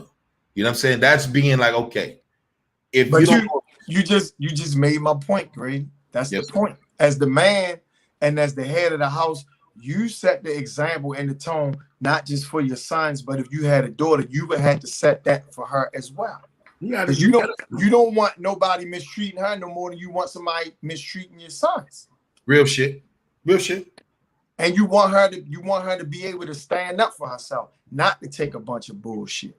but also not try to emasculate a man. You understand the man's role. I gotta go to the bathroom. But all of that comes from having the man as an example. She'll watch how you treat the mom. She'll watch how you respect or disrespect the mom. She'll watch how you show affection or not affection. She'll watch how you show love. She'll watch how you provide and protect. And that way, that's the example that she'll want because she sees what it's supposed to look like. So let me say this. Is it true? I ain't gonna say, let me see that. Oh, there goes Jeff, OG. An absent father teaches his children as well. Right. Real shit. Whether that's good or bad, right? So let's say this, right? Most of us in the chat room, I mean, the people that's in the chat room, how many of you guys seen your parents they showing a high level of intimacy? Right? So when we get out in the world, we don't know, right? Because it's some women that don't like niggas being affectionate towards her. And then there's some dudes that don't want the bitch even touching them. Just fuck and then go on and make my cheese sandwich because I done came hard for 13 seconds out, you know, whatever, right? So how many people really seen? I didn't see my folks be intimate, but I said I would change that narrative. Right. Because if I'm going to cuss, if I'm going to eat your nasty food, watch you improperly watch the spoons and forks and knives. What I'm going to do, I'm going to make sure that you understand what affection is. Intimate, you know, because I don't want to be around the broad and want to fuck all day. Let's go. I like to go get bread, bitch. I like to go get some money. I'll be back later on. Save it. Save the pussy hole. I'll be back later on. Save it. It's all right. You don't like the fuck. Well, Brady, basically what you're talking about is love languages. That's what I'm saying. Like what I'm saying, most of us, everybody on this motherfucker, I'll probably say 2 to 3% said they seen mama and daddy actually come home from work. Daddy take mama's shoes off, rub her feet, vice versa. Mama take daddy boots off, rub his feet, have his motherfucking shower ready, or vice versa. Food on the stove, intimate shit. Remember, the Cosby Show was teaching us what intimacy was. But intimacy comes in different forms, and that's what I was explaining about the love languages. Yes, sir. It's 5 of them. So you got affection. You have acts of service, which most of us see. You see what I'm saying? Most of us see acts of service where your father may not be a touchy-feely person. Yeah, right. Go out and work every day and provide for you and have a roof over your head and feed you and shit like that. That's his way of saying, nigga, I love you. True. But a lot of women now have stepped up forth like, you need emotion, you need to caress, you need to wear pink more, you need to buy flowers. And when you're buying your flowers, you know what your undertones are. You need to eat cotton candy more. The fuck out of here. Because that movie what Ballhead is talking about is men were more stoic. Yeah. You know, motherfuckers was reliable. They was dependable. They didn't show a lot of emotion. They not saying it is wrong, you know, but again, you got affection, you got acts of service, you got gifts. You got quality time, right? Make me curse. and so the thing is, when you with somebody, you got to learn what their love language is, right? Because you could be speaking to somebody in your love language, and if they don't recognize it, they don't feel love from you. So you got to find out what your partner's love language is, and then try to speak that to them, and vice versa. They got to figure out what your love language is and try to speak that to you, and they're not always the same. So even when Ballhead said she wants you to, like, I think men don't have to, you're not less of, I'm telling the fellas in here, you're not less of a man if your broad strokes your back, bust your back pimples, rub your bald head, ask you about, you know, the wounds and shit like that. You got shot. It's okay to not you, G. I'm saying I got a wound in the back. Like what? No, I'm saying niggas. I'm saying dudes be feeling like he's gonna be a bitch because they got the shit I seen on the Instagram where the motherfucker was like, bitches love, you know, the women are cuddling with they dudes, right? Right. And so a nigga don't know that's intimacy. Right. That's a love language. That's a love language, right? Acts of affection. Right? You get more slim that way. You get more, if you can cuddle with her, you're going to get more pussy than anything. That's why you got to be like, I'll be back. You know, you snack them down later. You don't eat the whole pack, nigga. You're going to fuck around and catch a cavity. You eat a little bit and save it, but, you know, just come back to it. So I'm saying, you absolutely right, Larry. But I think cats be feeling like they're going to, the woman, if she got that love language of her grandmother and see how the grandfather, you know, they really never, my aunt and I stab big sis, Chris. The crazy shit is seeing a marriage be together 53, 55 years, something like 60 years, and they friends. They actual real motherfucking friends. I ain't talking the ones that dress alike. I ain't talking about just doing shit for everybody to see. We saying actual friends. Nicknames. About the one that dress alike? I said I ain't talking about the ones that dress alike. I ain't talking about that. That'd be forced. That'd be put that on. Somebody insecure in that relationship, but they be like, I bought you this. Bitch, you bought you that too. Why I gotta wear it? Only time I think it's right for people to wear shit, the same shit. You can wear a color scheme with your mate, but to wear the same shit, you gotta be going to amusement park, Great America. Yeah. I don't like none of that shit. Listen, I don't like none of that shit, Larry. I don't want to look like nobody. If that person get lost, you be like, excuse me, have you seen somebody with the same bullshit on? Man, help you find that motherfucker. But just wearing that shit, I remember my cousin had this chick. Okay. He came to the barbecue.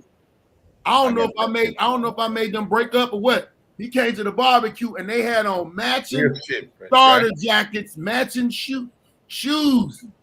I don't even know Starter had made no shoes at the time. I don't know. But and they Starter jacket style shoes for the same team, the team with the shoes. I said, nigga, where y'all going? And he was like, we going here. I say, so y'all got matching jackets and shirts and all. You's a puss ass nigga.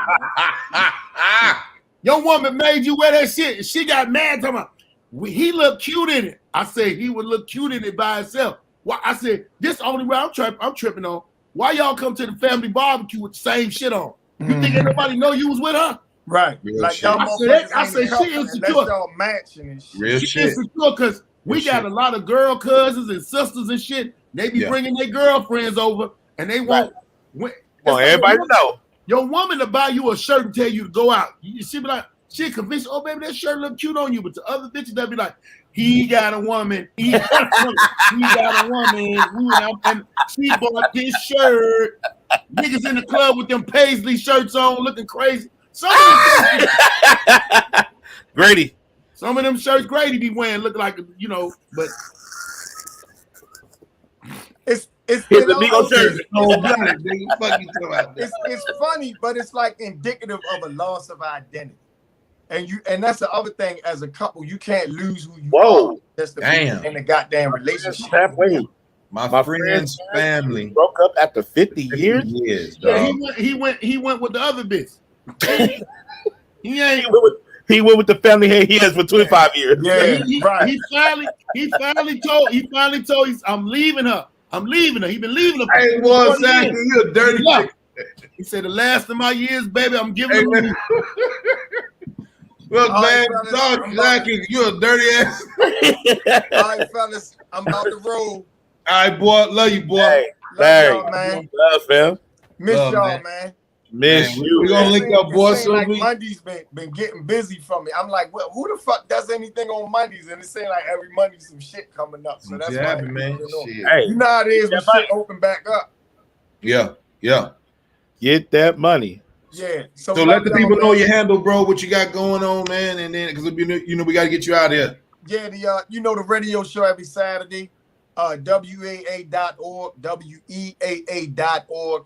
88.9. Just go to that. It's Throwback Saturdays with Larry Lancaster, 10 a.m. to 12 noon. Man, we rock out every Saturday. Play the stuff that we grew up on. We educate, entertain, and inform. So it's WEAA.org for people who are not in the DMV area. And it's Throwback Saturdays with Larry Lancaster and Mike Nice. And that's from 10 a.m. to 12 noon. Check it out. All right. Love y'all, man. Peace out. Thanks, All fam. right, boy. Love you, boy. So this is what I want to say, right? So bald head sidekick, right? Sidekick, you a piece of shit for that one, nigga. That was hurtful, nigga. That's hilarious. But I'm saying, I think you get more from your broad if you don't try to spin it up all in one day. You know what I'm talking about? Like, I think you get more from it. Like, fuck all day ball, because ball head said he fucking, you know, he'll get busy all day. Nah, nigga, I wanted you to. She gonna wait fucking with me. She gonna wait a little bit. I didn't say because it's. I get busy. I said she gonna wait. I would like to, like, you have a day, just a day of TV and fucking. Yo, question. He said, "Is the Alpha Male Tour coming to the GA?" We'll see if GA want it. Come on, Georgia. Yeah, I think. Let me tell everybody in the chat room. Listen here. Georgia. No, but listen. This is what I'm saying. Everybody wants to tour in their city, right? This is all you got to do. This is all you have to do. Spread the motherfucking word. Get back to Grady. Hit one of the niggas on the tour on the Instagram, and say this is the club. You said it right earlier, right? And then we'll see. Because here's the difference. We just need 300 more niggas like you, or 200, whatever the capacity is. If the room is 50 people, we want to make sure, since you want the show in your city, make sure 49 other motherfuckers is coming if its capacity is 50. Make sure, you know what I'm saying? 20 shows. You know what I'm saying? Real shit, because I think this is how we need 20 shows. let me tell everybody this. I know y'all seen the 85 South shit, Carlos Miller show. Shout out to them. Yep. This is how it happened. This is how they built it. They didn't build it on their own. They built it with niggas like you that's paying attention, coming to Alpha Male Mondays every motherfucking Monday. I remember when we started, we would have 8 motherfuckers. Now we damn near 100 motherfuckers. Now it varies. The one I seen mostly tonight is about 100 people in here. Then niggas go in and go out. Share. When you come in, share. Yeah, that's all you do. Come to Maryville, Indiana. I was just there all weekend. You know, I got a ton of family in Maryville. So my point is, we've been talking about Minnesota, Hope Love. We trying to get that in order. You know, I just think it just had to be a community of niggas want to see shit. Right. You know what I'm saying? Because I think when we actually be like, yo, we're gonna come to your city, motherfuckers like, man, y'all was here, man, when y'all coming back? We not come back. Yeah. I'm not with you. I'm gonna treat you like you ain't you're not really you're not trying to, you just want to be connected. Like ballhead, what was that shit you had said about niggas that be like, when you bring the tour or when we come perform and they be like, yo, ballhead, how they treat you? And it was something with along the lines of when you said, I was just here. When you was like, I was just here and you didn't come down to support. So when you said, you really just want to let everybody know you know ballhead, but you ain't really coming to support ballhead. Right. That point. Motherfucker tell me, born and raised, grew up in Chicago, and I got a fan base, I got a support system in Chicago. But it's always them few niggas. Mm-hmm. Man, when the next time you coming, man, you should have told me. Why the fuck I gotta individually tell you? It's the internet. If I put that shit on the internet, it's for everybody. If you fuck with me, you're gonna see it. That's why I tell everybody, I'm gonna post it on my page. It might not be there in that first thing you pop up and look down. Support it. You're gonna run across some funny shit. Y'all do it for all that other shit. A nigga will sit on the toilet and go search. So if you sitting on the toilet and you watching the Alpha Male Mondays, share it while you watching. Share it. Just share this shit, man. The difference and a slide and a push. It ain't gonna cost that. And it's guaranteed whenever we do make it to your town, you're gonna remember this shit. You're gonna say, oh man, so-and-so them tour was funnier than that. And I'm saying that because I'm a competing ass nigga. I compete. Fuck this shit. We gonna blow any other motherfucker out. We ain't gonna play no games. None. We is not gonna get on stage and y'all ain't gonna like each and every last one of us. You might look and say, I like them more than that. I like, because we all got different styles, but we all guaranteed fucking funny. And I think it was like when we was talking about earlier, niggas taking their flowers. That's why I can say whatever I want. When I say shit like I'm something the Lord made, right? When I say, if I come to your city, I ain't gonna tell you I'm gonna destroy your city. I'm gonna give you the same energy you give me. If you there to have a good time, we're gonna have a good time. But if your energy is fuck you, I probably won't even perform. But I got your money though. That's what you do with niggas. And I think what black people don't know the difference is, or they do. They just try not to understand it. There's a difference between followers and supporters. Yep. Oh, definitely. You understand? So when clubs just like, hey man, we want to bring the tour here, and then you be like, okay, well, what's your demographic like? I ask them. I usually dictate to clubs. I usually turn down shit because it don't benefit my greater good and my comrades. They're like, oh well, we don't know those guys. Well, we got some local talent. If the local talent niggas is not humping, they working for the show. They not funny than me. They not funny than none of the niggas on the show. And I'm not taking, it's not a diss. I'm just saying that's why I take my credit. I take my props. I don't let a motherfucker be like, oh man, Grady was dope. I already told you I was. That's it. That's really what it is. It's just not that. You know what I'm saying? So when they be like, yo, when you come to the town, where you live, nigga? Oh, I stay in Toledo. Hit the funny bone. Done. All right, get off my shit. You know what I'm saying? Like, hey man, I want to buy a hat. Hit the Cash App. Let me know. Send me your color, address. It's done. Niggas want you to spoon feed them. If I put a flyer up on my Instagram tonight, and say the tour is coming to Chicago, get your tickets right the fuck now. Niggas will last minute the shit out of shit. Man. But then when they get that Grady, I'm outside. I'm like, what up, boy? No, this is the killer part. You'll put the information to where, number, all of that to go get the flyer. They'll hit you like, hey man, I need to get some tickets. Look at it, and I'll send them the flyer. But can I get some from you? Nigga, gone. Never. You can never get any flyers from me. No tickets, never. Go get them like you go buy the what's the boy name with the girl, with the wife? Jay-Z and Beyonce tickets. Just like you and your bitch went and bought them tickets. Did you go ask them? Go find it. Call them. Go find it. Don't ask me. Go find it. That's how you got to treat niggas. Go find it. That's it. Don't ask me no goddamn questions. Go find it. Just like you wanted that new car. Huh? What's the Genesis? They said the Genesis looked like the Bentley truck. You wouldn't found the information, right? You wouldn't found the goddamn information. You know what I'm saying? So I think, man, I got him about 73 just because I show love, dude. It's funny. Care, appreciate it, brother. So I think people, we just gotta do better. So anybody that's on this motherfucker and you want us to come there, share it. It's free.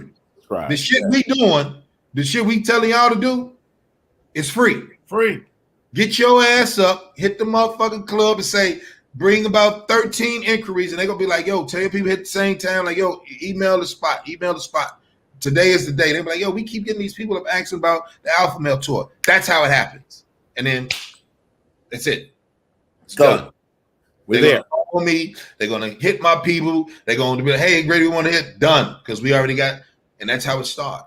That's how it fucking started. So, man, my man, hey, I had a ball when I did Kansas City. You know what I'm saying? Lady said, I seen you when you did Comic View in 2014. And the first time she seen me perform was when I go do June, when I was in motherfucking Kansas City. That's how it started, man. So let me know when you come into Toledo Funny Bone. If Supreme Honeycomb Hideout, I sure will, but I don't go there. They gotta reach out. Don't tell them that. Huh? Chris said her cousin is in love with you. I said, please don't tell them that. Why not? Why not tell me that? Because nigga, you go put on one of them shirts. That's the speech, nigga. Don't do that. Don't tell him that. You can't let him stay where he is right now. They're gonna come out with that shirt. You go ahead.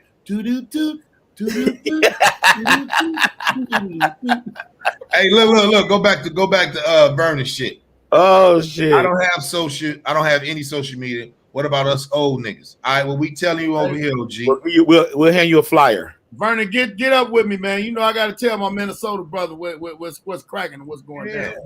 See, everybody will know somebody individually, and word of mouth could beat this internet. Real shit. All day long. But y'all gotta do y'all part. We're gonna do our part. Everybody that you either share our Instagram or social media with, you share the Alpha Male Mondays with, we ain't gonna let them down. They gonna hit you back. Yeah, You niggas is crazy. right. Really? Just he can't floss a comedy show. I fuck with that's OG Joe. Yeah. So man, listen, man. Sidekick, you got a big weekend, nigga. Yeah. Right? Coming up this Saturday, we got Tiffany Haddish on the rooftop in downtown LA. And the after party going down onto it. So come out, tickets on sale. It's doing great. I was trying to put great on it, but he told me fuck you, and I was like, okay, I could take it. You know, it's cool. We family. That ain't what I said. Yeah, it's what you said. Exactly what I said. He said, fuck you and your show. And your darn turntables, and your damn car, and your Jordan. Yeah. I always say fuck your turntables. Nah. You just and your Jordans. Your Jordans and your turntable. Go ahead. Talk about your show. Yeah. Go ahead. Yeah. Ask him what the fuck did this nigga say to me on the phone. I just hung up. When I said, yo, look, the thing is going together. The first show he had something to do, but he was free on this one. I said, you want to get on? Tell him what this is. What'd you say? What'd you say, Gray? First of all, it's too many of them. You understand? Too many. So I come through. Too many three people. Besides, it was 5 niggas on his show. That no, nigga now it's only 3 people plus Tiffany. I was talking about this show. I'm a headliner, so I won't be on there with niggas that I've been doing it way more than them. I'm a headliner. So when you be like, yeah, I got Tiffany Haddish, you will be like, yo, I got Great Grady. That's what you're gonna do. So he told me I would do it to shut him down. No, I don't want to shut him down. I do. I want to. Oh, yeah, that's what he said. No, I'll decline that. Respectfully. I said respectfully decline. I will decline that. And you said it's the volumes. So I'll do volume 2 and I'll headline volume 2. But I don't need to be jumbled. Here's the difference. I don't need to be jumbled. Grady is on his own island. So one thing I said that I was going to do in 2021, fellas, I will start teaching people how to promote and market Ray Grady. No more of the jumbled shit. If Grady is the alpha, it'll be just like that. What you saying? You ain't gonna be able to teach them. You gotta do it yourself. No. I said if I'm on their show, this is what here's the thing. He didn't say, "Yo, Kick, I got you." Just to make my flyer different from everybody else's flyer. Can you promote me separately? I respectfully decline. I will do your next show. That's what I said, sir. And you have a volume. So volume 2, I'll be the headliner of that one. Yeah, and then I'll tell you who to put on the show. How about that? You have to. He's gonna take over the goddamn show. Here we go. There we go. That's what you do. This is how it works. When you put 20 years in, I can dictate change. You understand? You know what though? Sidekick, you got some niggas with some names. See, the difference of it is we've been doing it for a while. Our name might not be what other motherfuckers' name. Oh, my name out there. So motherfuckers have been doing it for a while and got a name, get treated different. They can make stipulations, all that. Like the weirdest shit to me in the world is TK Kirkland. TK Kirkland, you'll get on the show with TK, a nigga before him, he will tell them, I don't want you talking about this. I don't want you talking about that. Hey man, who the fuck? What? They gonna get your fuck out of here. But this is why. But here, it's people with names like that that's doing it. So all Grady doing is he got his name. He feel his name. He gonna do the same shit. I ain't mad at him. But here's the thing. I hear what you're saying, and I love him for that. But nigga, you're talking to me. This is not this. Yeah. So that's what I said. No. So the reason why, no. Because he make a good point. Go ahead. I'm gonna tell you. Go ahead. Wait, no, stop. But you call me and you like, look, Kick, I need you in Chicago. This and that. Send me how much, and I got you covered. Right. It's ballhead. Nigga, it's done. I don't need all the particulars. I don't need no writer. I don't need okay, ballhead. I hear what you're saying, but ballhead, call my manager, and my manager will tell you what I need to. I definitely need first class and 5 people with me. Nigga, you're talking to me, Ray Grady. I know you. We sat at Harrod's airport for 2.5 hours trying to get get a car and get some food together. Yeah, it's certain motherfuckers to get certain stimulators. I got. Wait, hold on, because he's not through. Because I'm gonna finish it. Go ahead. No, that's it, nigga. It's me. Don't that. Little boy, don't be doing that when I call you. If I need you, I need you. That's point blank. Little boy, when I say Grady, you on my show, you on my show. That's it. That's all. So this is what I said, right? This is what I said. Respectfully. No, I said he had 4 comics, and I said because you have to train niggas to understand you're different. So if Grady is already ahead, put it like this: if everybody know I'm coming on the show, that's on his show, they're gonna be like, Grady gonna destroy the fucking room. You understand? Because I bring a different energy. So I hold on, OG, hold on. I said, nah, let me not, because Grady is. I'm on a different mission. So how do you? Yes, he's acting real light skin. Wait. So when I tell him, hold on. So when I said, okay, go ahead. How do you be so aggressive about other shit and then you don't want to go shut a motherfucker down? Because see, if I'm doing something, I'm gonna put it to you like this. I go to Chicago and I'm gonna do something in front of some. I'm gonna say underlings. I ain't saying you saying that. I'm gonna say some underling ass niggas. And a motherfucker really ain't got that money, but I'm trying to keep my. Hey, you know what? Yeah. Only thing of it is I'm not headlining. I'm gonna tell you like this. That's what I'd have told him. I ain't been headline, but yeah, don't go and give me that time. Everybody work different. Everybody do different. This what I did, fellas. When I came up with the tour, and I'm very adamant about what I'm about to say. When you already know your worth, you stick to it, and you might lose friends on the way. You might lose relationship with promoters. You might lose them because they're not on the same mindset as you. There's no fucking way that if this person is on this big show, and Sidekick does big shows. He's a part of Chocolate Sundays, and then this is going to be his first one. First of all, he got Tiffany Haddish, but Grady is the same as Tiffany Haddish in stand-up. So when I said, when Quake will be like, look, nigga, I can't have you doing the show for me. When you come do my show, Grady, I'm basically opening you up to this market because you're the same as Earthquake. You're the same as a Deion Cole. You're the same as a Kevin Hart. You're a headliner. So stick and stay right there. Once everybody get along, it'll be like, all right. So Grady, you can't do the same shows? Nah, nigga. You bringing Grady. Grady's the nigga. Ruben Paul with Ruby Tuesdays. Big Bro say, man, I want you to come. He said, fall through when you want to. No, sir. You book Grady. You don't let me fall. I'll come through and support anyway. But if you want me on your show, you're going to promote just like you do George Lopez. All Sidekick is saying is just me. That nigga lying. That nigga know I'm going to come there, but I got to promote. He know I got to, you know what I'm saying? He know I'll come through, but I said, let me get the next one. There's too many niggas on. I don't like jumble shit. Only jumble show I'm going to do is the tour. If it ain't the tour, I can say fuck anybody's show. If it ain't my niggas, your ass, that nigga. Ball head. Yeah. Now, this niggas talk all that shit. If he would have said that to me, and how I work and how I feel about he didn't say that about my people. You to give it a chance, you declined. I respectfully declined. Excuse me, sir. Nigga, I'm gonna do that all week. Everything. I'm gonna be in the motherfucking store, and the lady gonna say, "Would you like ice?" I respectfully decline. No, but it's. I think what I'm saying is, you Sidekick know what I'm doing. I know what you're doing. So it's not about. Wait, it's not about your ego. It was me telling you. Oh, yes, it is. No, but it is because you saying it's about your ego. No, my ego is, nigga, I could pull Grady just like I pulled Tiffany.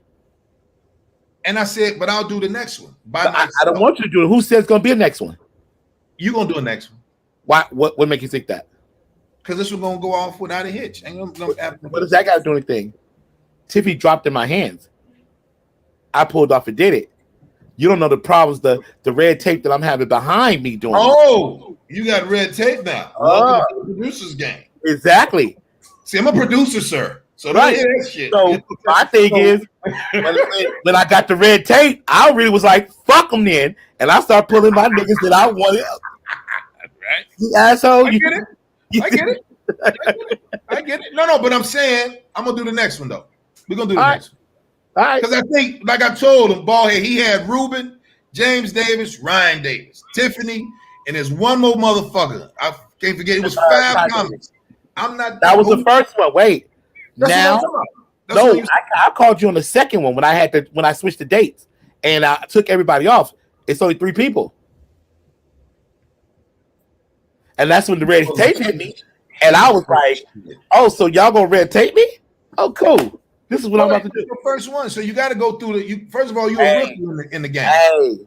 Hey. Producer shit. Fuck that. I agree. I'm not never dissing you. I'm with you, G. Fuck all that. I was ready to pull out all guns. It was you. I was about to hit Tone. Mm-hmm. Nigga, I was about to come with my niggas. Like, let's rock some shit out. I'm with you. So I should have called Ballhead. I should have came with the niggas. See, you come here with the light skin. Big sis told me you come with the light skin shit. That's what it is. Oh man, come on, man! You drinking with one hand today, man. See, I said to go with the light skin shit. What do we do? Look, all I'm saying is this, fellas. You cut that nigga light skin on, man. That nigga all I'm saying is this, fellas. When we on the tour, that's all I give a fuck about. Yeah. Right? When it come down to branding and marketing, I have to be a shrewd businessman for niggas to understand. I ain't got to do your shit. Not you. I'm just saying. No, I hear you. No, when they said, hey, when Cleveland reached out, and I was like, man, Sam Silk. I was like, yo, he was like, who did? I got my DJ. You don't need your DJ. No, if he's on the Alpha Male tour, everybody's there. I don't do that. I'm a Marine in spirit, nigga. We don't leave no nigga behind. But let your man open up for the tour DJ if he's that nigga. But DJ Sidekick will be in Cleveland if the tour is there. I don't give 2 fucks. Or guess what we not doing? I'm not coming to the show. Even if they say we want you by yourself, different. But you say you want the tour, he's the tour. What I was gonna say, Ballhead, what I was gonna do was the niggas gonna show up and I was gonna put him on stage any fucking way because he ain't gonna tell me no in my face now. I'm not gonna tell him no. If you want me to go up, I'll go up. But I'm not gonna be with that mixture. You see this nigga, this size nigga, that nigga, we gonna be rubbing that motherfucker. It'd be a whole. We don't rumble. I'm just gonna call the police like, hey, y'all know who I am. They're like, oh, that's great. I'm like, exactly. Get away. Calling the police. Nigga, call the police now. Look at this shit. No. Everybody gonna be like, yo, Grady is Sackers. No, leave him alone. He's saying hello. There, man. He's saying hello. He's saying hello. He's not. Give it up for you taking up the cop role. Cop Antoine ain't here.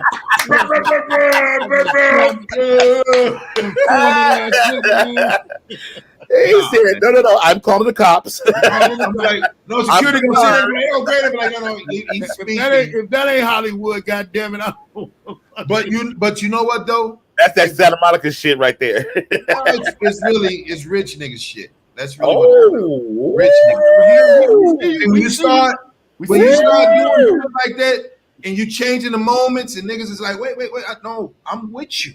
But the same promotion that we giving these just other because you're in a jacket does not make you a Marine. Exactly, right? Come on, Antoine, I'm saying, you know you can't talk about that Marine jacket. You can't talk about that jacket.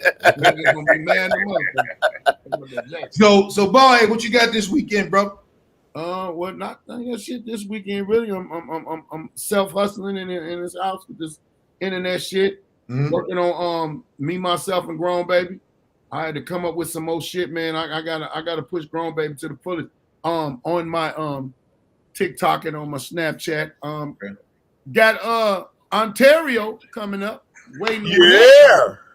We'll be out there. I'm gonna be out there for a few days. I'm gonna get up with my man Big John and the crew. Yeah. We gonna hang out. Shout out to my cousin DeMike. Yo, gonna go fuck with him. And I'm gonna be in Cali. I'm coming. That's what's coming up next. Cali is coming up next. That's what I was waiting on. Sidekick said he bum rushing the show. He don't really have to. All he gonna do is just walk in. They can be like, hey, DJ Sidekick. He doesn't have to rush. I'm coming in with 50 niggas. All in Raider jackets. Hey, man, they're gonna be like, yo, DJ Sidekick, like, well, what? Come on, cut the shit. Richard I'm gonna probably yell, sit your ass down and come on back here with us. Get your ass back here. Who the fuck is this nigga Richard Danner? Richard Danner shot at me, man. He just said I'm gonna give a salute to Ruben Stutter. Oh.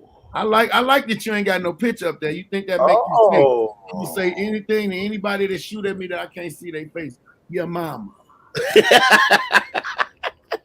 Yeah, Rich said, fuck it, Ruben Stutter. That's the last one, man. Oh shit! Y'all give them y'all social media handles, man. You know, Sidekick. Your favorite DJ's favorite DJ on IG, Facebook, all that good shit.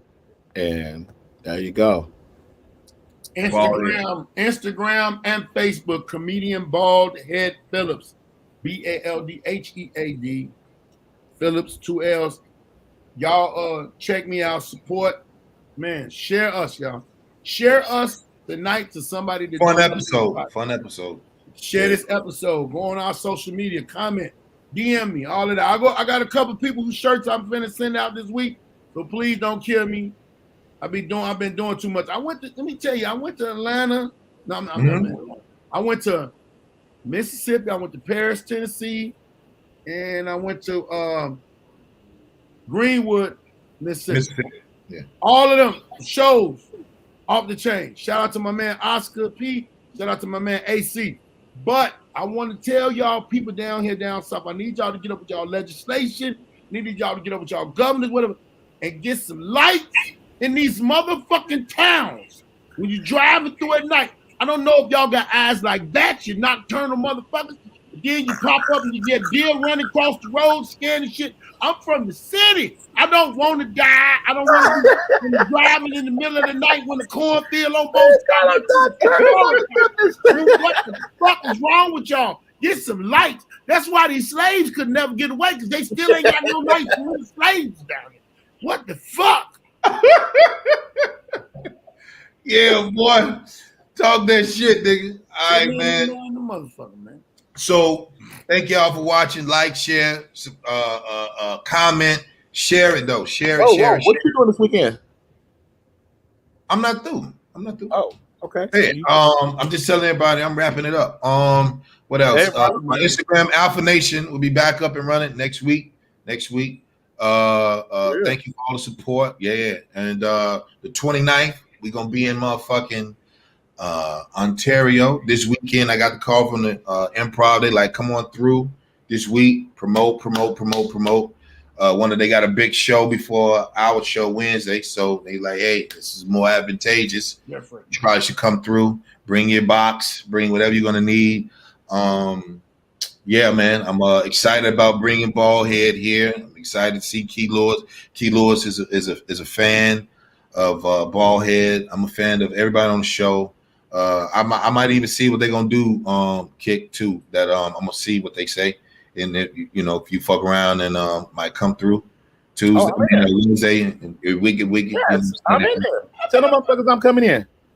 No, but you bring too many people. So you and your guys, y'all pay, and then everybody else, y'all don't pay, and everybody else with you, they pay. Hey, like you Ballhead, LA Sidekick have a whole section like Rasheed Wallace used to have. She's house when he played for the Portland Trail Blazers. Sidekick like you, he have 1,000 niggas like everybody pay. I bet, because they be like, yo, we all with Sidekick. No, you're not. Sidekick's only this guest and that guest. That's it. Everybody pay. Sorry, we ain't doing that. You everybody paying. Okay. No, I'm coming down. I'm taking over. They got. Yeah, I'm gonna try to see what they say. And look. Oh shit. Look at this shit. Look what you done. That's my nigga there. All day. That's my nigga. I love Lee. That's my nigga Lee. But what else? Damn, what else am I doing? Coming through the 25th to do a surprise. Yeah, that's you. So see you there, everybody. The nigga's gonna be there. I don't know if he's gonna wear the mauve or he might have something new for that. I mean, mauve.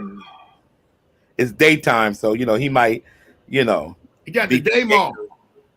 Oh, it's in the daytime? Yeah. I thought about one day. I said, what if I got my big ass on stage and had on one of them shirts that Grady had? You know Grady would be mad than a motherfucker. I wouldn't care about I'm the only one on the tour that got the flowers. Y'all wear lines and solid colors. I wear the flowers. Nigga be having on cuff links without no cuff, nigga. Say y'all wear the lines and the like. Shut up, bald head. You ain't gonna wear no motherfucking flower shirt, nigga. You know what? Look, that nigga sent me like one. that That nigga gonna send me one time. Some, hey, this you right here, and then gonna not call when I call him. He ain't gonna pick up like dirty ass nigga, man. You know, if the shirt. We'll talk about that another episode. I'm gonna do a whole episode. I knocked over a whole rack in the store on purpose in the shirt. Get the body, man. Well, man, let me tell y'all, man. Make sure, y'all follow the Alpha Male Tour Instagram page, Instagram at Grady Comedy, man. I appreciate it. Like I said, Alpha Nation next week. I think we might go live with that one, but I'm still figuring it out. We got a special guest on that joint. First time him doing it, of course. And then, Wednesday, 29th. Get your tickets if you're in LA. If you're in San Diego, I think the furthest motherfucker came down and saw me perform in LA was Sacramento. They drove down from Sacramento to see the Alpha Male Comedy Tour. And then a couple people from Vegas came and saw the Alpha Male Comedy Tour. So motherfuckers come out. We put a show on, and everybody want to see this high-ass nigga with the lemonade and drinking out of the coffee pot, and motherfuckers eat edibles and gummy bear worms and cookie dough. Look, you right. They want to see Sidekick yell at me. They want to see Antoine get in trouble by his girl. They want to see Larry say he gonna stay, but he gonna go. And then they get me on here saying fellers at Instagram. So, man, thank y'all again. Man, y'all already know. See y'all next week, man. Salute. Love y'all, man. Salute, goddammit. Yes.